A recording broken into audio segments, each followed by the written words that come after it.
November 13th, 2021. AEW is holding its Full Gear pay-per-view event from the Target Center in Minneapolis, Minnesota. Kenny Omega and Hangman Adam Page are battling it out for the AEW World Heavyweight Championship. These two have shared blows for the better part of a half an hour. Why do these two former friends get to this spot? How did we get here? Oop. We gotta rewind this one.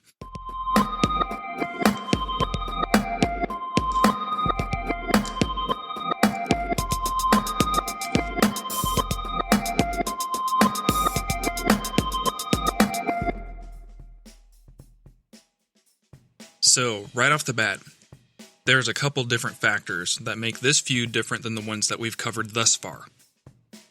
Obviously, this is much closer to current times. This takes place, obviously, in AEW.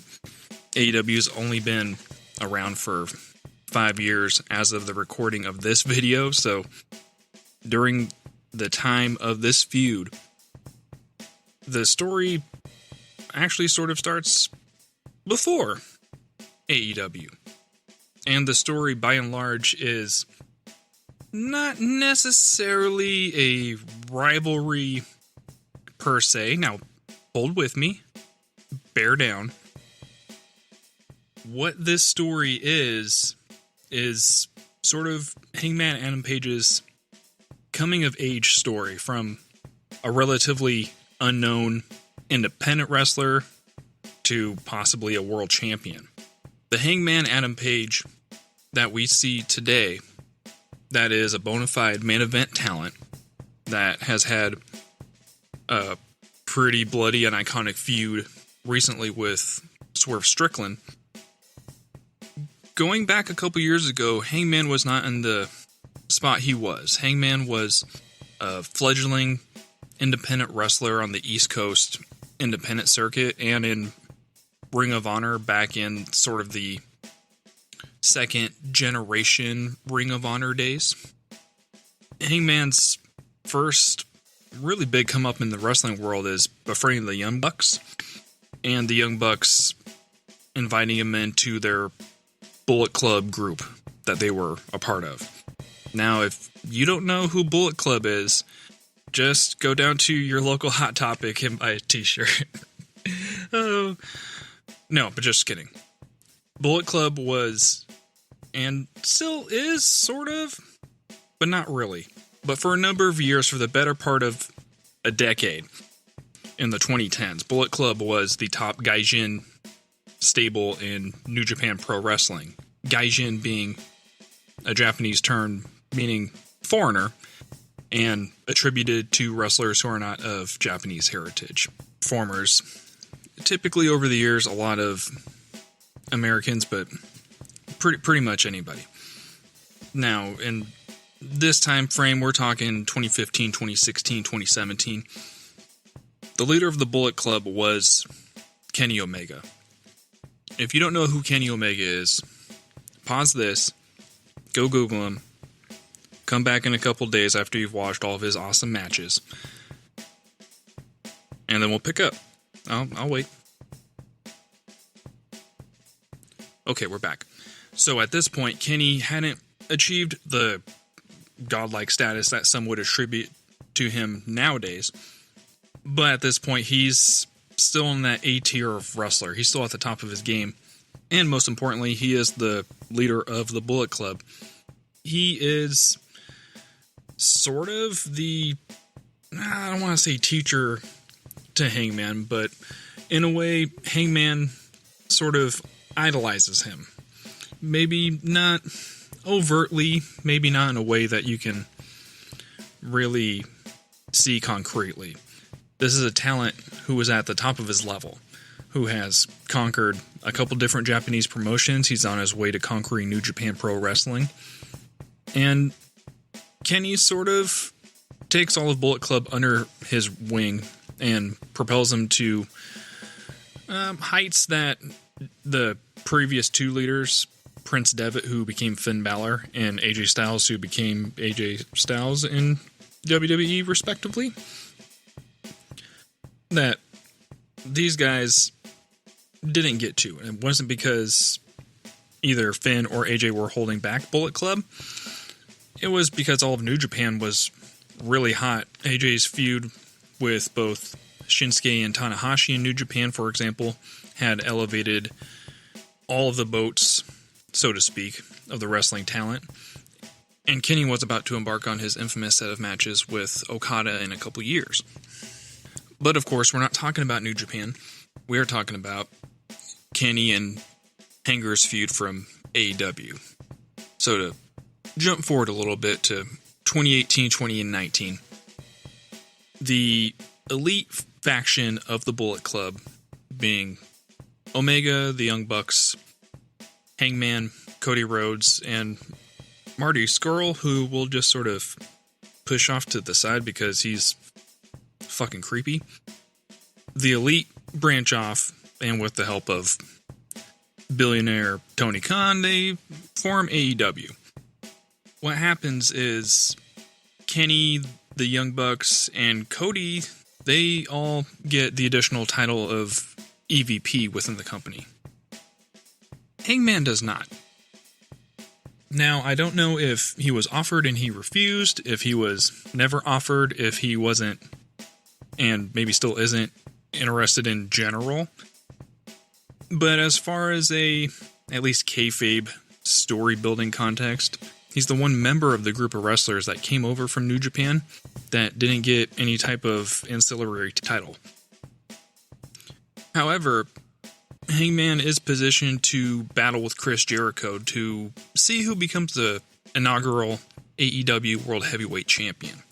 Now, it became commonplace during their time in New Japan for the Young Bucks to accompany Kenny to the ring for his matches. I mean, they are part of a stable, of course. Why wouldn't you accompany your stablemate / best friend to the ring for a big match?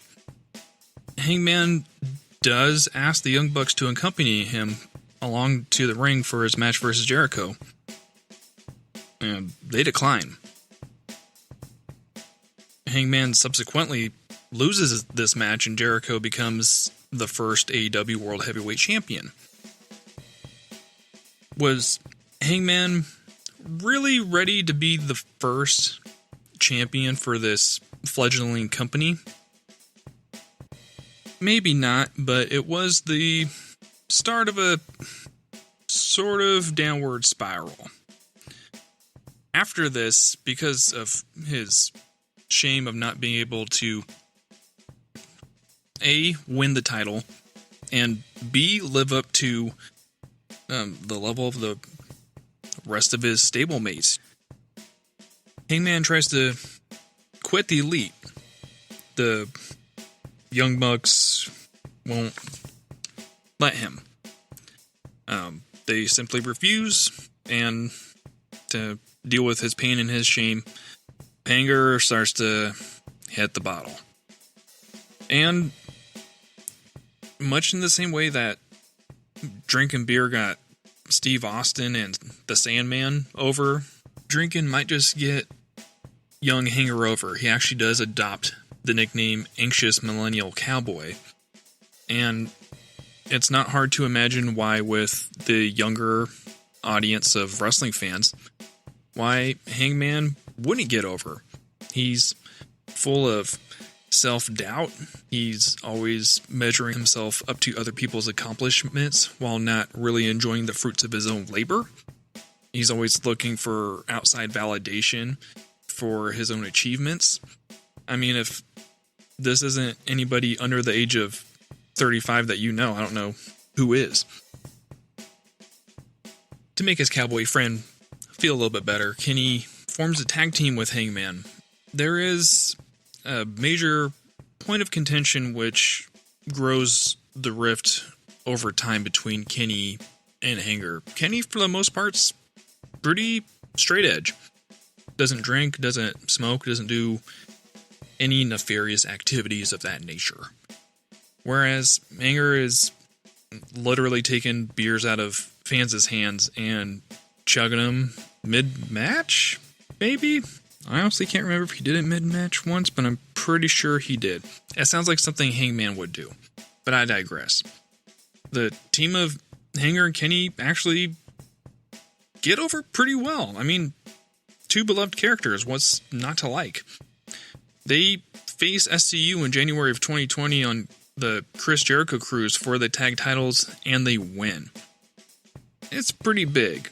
Behind the scenes, and mostly on their Being the Elite YouTube series, the Bucks and Paige, they're sort of going at it, and this comes to a head at Revolution 2020 in February. The Bucks and Omega Hangman. For the research for this episode, I was trying to come up with a good amalgamation name of Omega and Hangman, and I just can't do it. And I thought I'd try it midway through this episode, and, well, now shit's falling off the rails. So, Revolution 2020, Bucks versus Omega and Hanger, and, well, Omega and Hanger retain. This is a fantastic match, and there is huge fallout after this. This is pretty much where the Bucks are not kicking him out quite yet, but they're thinking about it, and they're definitely shit-talking him. They do refer to him as nothing but a jobber before he joined the Bullet Club. More than a few times, which is adding fuel to the fire. Once again, still building to the feud. During this whole time, Hanger is spiraling, to put it lightly. New entries to the company of AEW, FTR, befriend Hanger because, unlike Kenny, who is straight edge, FTR do like to drink a little bit, and they're those sort of Southern East Coast guys too, and they befriend Hanger and manipulate him like a fool. FTR and the Young Bucks are going to have a match to determine the number one contender for AEW's Tag Team Championships during the August 7th, 2020 episode of Dynamite, which is the Homecoming Dynamite. FTR and the Young Bucks are having a match to determine the number one contender for the AEW Tag Team Championships. Hanger interferes in the match to keep the Bucks from winning. It's one of the guys that he doesn't want to have to face his friends anymore. He doesn't want to have to beat up his family. This does allow FTR to win, and the next month at All Out, FTR reveals that they've played Hanger like a cheap fiddle, and they beat Hanger and Kenny clean for the titles at All Out on September 5th, 2020. This is going to end their Tag Team Championship reign at 228 days.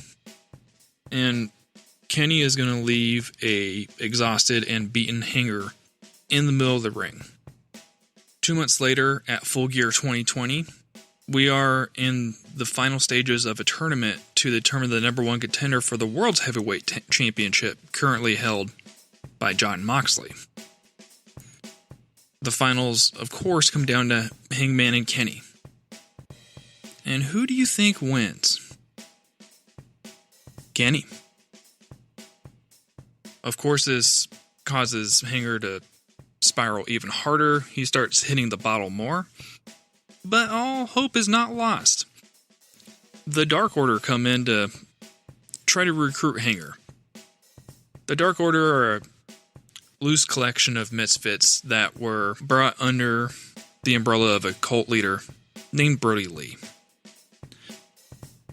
I'm not sure if there was plans down the line for Brody and Hanger to have a feud, or really for Hanger to sort of quote-unquote free the Dark Order under the grip of Brody Lee. Of course, as we all know, sadly, Brody Lee passes away. We don't see the end to maybe a potential storyline. But what we do have is the Dark Order sort of going from C-level goofy guys to almost like beloved baby faces, and it's partly, unfortunately, because of Brody's tragic passing.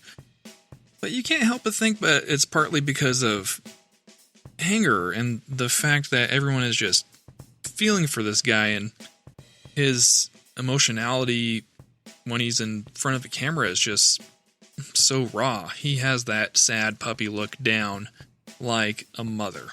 Conversely, Kenny is gonna go on a mega run. He did win that number one contenders match, and at Winter is Coming, which aired on December 2nd, 2020. You remember that Winter is Coming? That was the one that Sting debuted. Sting just retired. Damn. But I digress. On this episode, not only does Kenny win the title from Moxley to become the AEW World's Heavyweight Champion, but he does so by cheating. And he cheats with the help of Don Callis, who was the most carny, smarmy, slimiest motherfucker ever to be in wrestling on my TV in 2020, who's not named Vince McMahon. How about that? But Kenny goes on a run for the ages. Not only is Kenny holding the AEW World's Heavyweight Championship, he also concurrently holds the AAA Mega Championship, AAA being one of the big two lucha federations in Mexico. Kenny is also going to battle Rich Swann and beat him for the Impact World Heavyweight Championship. Kenny holds 3 of the top belts from 3 major promotions in North America simultaneously. And he defends all of these titles across all of these different promotions, pay-per-views, and TV shows. It's truly amazing. It's maybe one of the reasons why Kenny is injured now. I know he does have diverticulitis. Thoughts go out to you, Kenny. But you can see how the differences between these two competitors would sort of help drive this narrative. While they were a great tag team together, once they divided, Hangman fell down into this pit of despair, while Kenny launched himself into the stratosphere of god-tier wrestling acumen that we haven't seen since Ultimo Dragon held all those titles back in the late 90s. And if you know, you know. Now, Hangman doesn't necessarily want to be a part of the Dark Order. They do incessantly try to recruit him, and he simply states that he doesn't want to be part of a group anymore, considering the group he just came out of and that whole dynamic. Can't really blame him. However, the Dark Order are great friends, and they go to bat for the Hangman. Kenny is in the middle of the ring on an episode of Dynamite, bloviating about how he's such a great champion that he needs to stop wrestling on AEW so often and defend the 2 other belts that he's holding, and maybe rightfully so. The Dark Order come out and sort of infer that they're going to throw Hangman's cowboy hat into the ring, so to speak. Kenny does insinuate that even Hangman doesn't believe that he deserves to hold the world title. This really drives home how maybe some of Hangman's insecurities are well-founded. Well, finally, Hangman and the Dark Order have had enough of the Elite. At the Fight for the Fallen TV special, Hangman and Dark Order are going to team up to battle the Elite and the Good Brothers in a 10-man tag. This doesn't work out too well for the Dark Order and Hanger because they lose. Just a few weeks later, the Elite do beat down Hangman on the Homecoming episode of Dynamite 2021, and Hangman is gone for a while. Granted, he's gone in real life for the birth of his son, but he's off our TV, and the Elite in full heel mode are just running roughshod, and you don't forget about Hangman, but you're sort of wondering when the Hanger's going to come back. And we don't have to wait too long. On the October 6th episode of Dynamite, a casino ladder match is held to determine the number 1 contender for the World Championship. Notice how there's a lot of number one contenders matches? Goddamn. Anyway, October 6th episode of AEW Dynamite. The Casino Ladder match features 6 known entrants and 1 surprise entrant to determine the number one contender for the World Heavyweight Championship. And goddamn, wouldn't you guess it, the surprise 7th entrant in this ladder match is Hanger. And he climbs that ladder and he grabs that damn chip. Because what's coming up after this? That's right, Hanger's opportunity to cash in. Full Gear 2021, November 13th from the Target Center in Minneapolis, Minnesota. These men not only both get iconic entrances, with Hangman riding his horse through the quiet, dark streets of Minneapolis to the arena.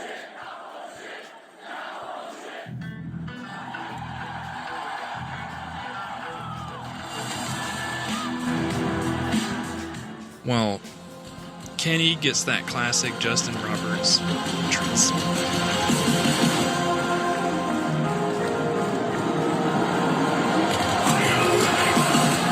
Goddamn, I missed that entrance. What I didn't miss was this match, because I watched every second of it a couple times. You know why? Because this match is a goddamn banger. Going back to Dave Meltzer, he gave this 5.5 stars. On my own rating scale, I gave it 3,000 out of 10. It's a really awesome match. And at the end, who's going to win?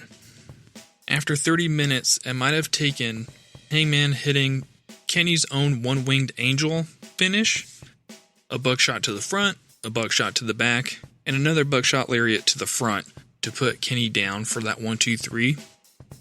But Hangman finally overcame the personification of his insecurities in Kenny Omega. Kenny Omega was everything that Hangman always wanted to be, and was everything that Hangman didn't think that he was. This was a story where if you wanted to plant deep, deep seeds, took 5-ish years to pay off. If you want to just keep it to AEW and their canon of events and their timeline, this was a storyline that did take 2 years to pay off. AEW started in 2019 under the guise of being an alternative to the WWE.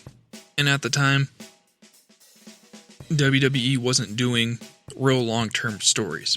You have to remember, this was before and in the early stages of the Bloodline storyline happening. For Kenny and Hangman, this story was played out over various media sources, for better or for worse. It was played out over the course of not only numerous months, but numerous years. One big thing to remember about this story was we did have to deal with a pandemic right in the middle, smack dab dead center of the story, which can throw off everybody's perception of time, yours truly included. But regardless, this is a long burn story where it really made Hangman sort of the main character in a way for AEW Dynamite the first couple years. There were other major stories happening, Cody versus MJF being one that I could think of just off the top of my head that was pretty epic. But in the early stages, we were waiting to see Kenny on our TVs in America. We were waiting to see the Young Bucks on our TVs in America. We wanted to see Cody Rhodes on our TVs again in America. We didn't necessarily know what we were going to get with Hangman. At least speaking personally, I wasn't too deep into Ring of Honor or New Japan really before AEW started. Of course, I watched New Japan matches and knew of New Japan, but I didn't really appreciate the depth of the roster at certain times in their lineage. And granted, during the early stages of his career in New Japan, Hangman probably wouldn't have been on my radar, just being brutally honest. However, with the help of this story and the years that have followed, Hangman has endeared himself into a spot in my heart that I didn't know he would ever occupy. And for that, Hangman, thank you. Kenny, as always, is one of the GOATs, and I always love anything Kenny does. He has this sense of comedic quality to him that's just goofy. He's a real-life anime character, and I like it. This long story of the anime protagonist and the anxious millennial cowboy was one for the ages. It was one that was utterly necessary to propel AEW from startup company to legitimate contender and promotion in the wrestling landscape. And it helped both cement Kenny Omega and Hangman Adam Page as main event level talents. And it was fantastic. And with that, that was the Feud Rewind for the week. I want to thank you for listening. I greatly appreciate it. If you want to hit me up, get at me. Any of the social medias, I'm on as Feud Rewind. You can email me, feudrewind@gmail.com. I'm your host, Benza Lance. Once again, I appreciate you listening. I'll see you next time and next week for another Feud to Rewind.